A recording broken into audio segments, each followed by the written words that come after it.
भेजल खबरिया आखिर कारण का बा? चंदन होखस चाहे गोलू राजा होखस,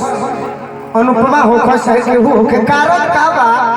कि आज गीत संगीत कतनो निमन होता, यूट्यूब पर खूब चढ़ जाता, यूट्यूब वाला रुपया कमाता रहे, गायक खूब रुपया कमाता रहो, बाकी आज भी पदम श्री रामचंद्र लाल जी की काहे दिहल गई हा ऐसे कि भिखारी ठाकुर के पगड़ी पर धो रहे, ऐसे उनकर भी बात होके के चाहिए। मंच पर कलाकार होता जरूर होले, लेकिन निमनका खिलबन हो अजय निमनका निमन लग जाई तो फिर बाउका कहियो निमने ना लगे। इहो सब होला, रगड़ा झगड़ा होला कि वही ठीके अरे रोवेली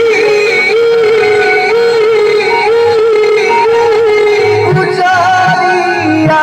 हो भेजल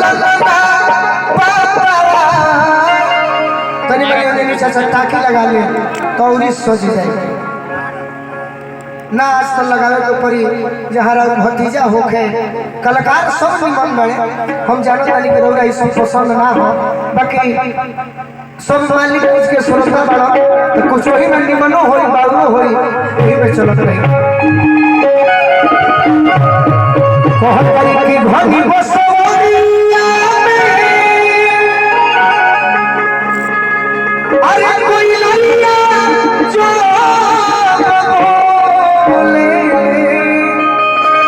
आज से हम अनुपमा से भी एगो शिकायत करो, आई कमी सबका में हो सकता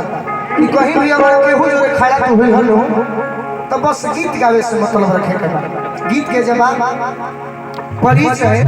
आज झगड़ा कोइले पर हो, बात के अगर बात के जवाब बात से दिया तो फिर माहौल अजीब तरीका के बन जाला। ऐसे कहीं भी जाए के बाद आज राधे श्याम भवानी परिवार गुना मिश्र गीत संगीत दुगोला मुकाबला सब होला, गीत से गीत बस गा के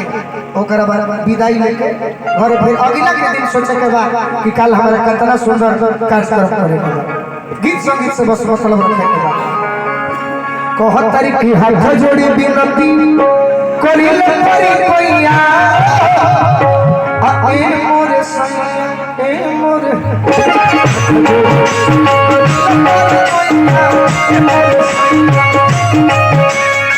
इहे बात कहो, हाथ जोड़ी विनती करिले परी कोइया ए मोरे सैया ए मोरे सैया करिले परी कोइया ए मोरे सैया। भोजपुरी के हेठार के मेहरारू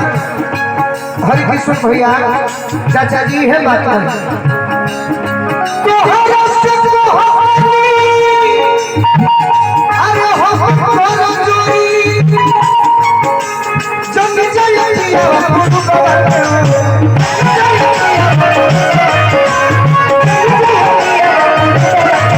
जितना देर हो चले जब से कार्यक्रम शुरू भइल बा विशाल बाबू गोलू राजा चंदन यादव अनुपमा यादव काव्या कृष्णमूर्ति हमनी के डालडा बेचल बनी जा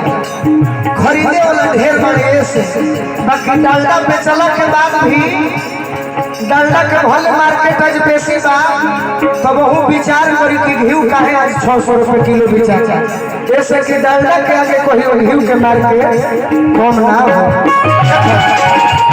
ऐसे मेहरारू बहुत सारी हमारा के चाहिए न कोइया भोजपुरी के धरोहर है जौन खोजले हम भंगनी, अरे हमारा के चाहिए न कोइया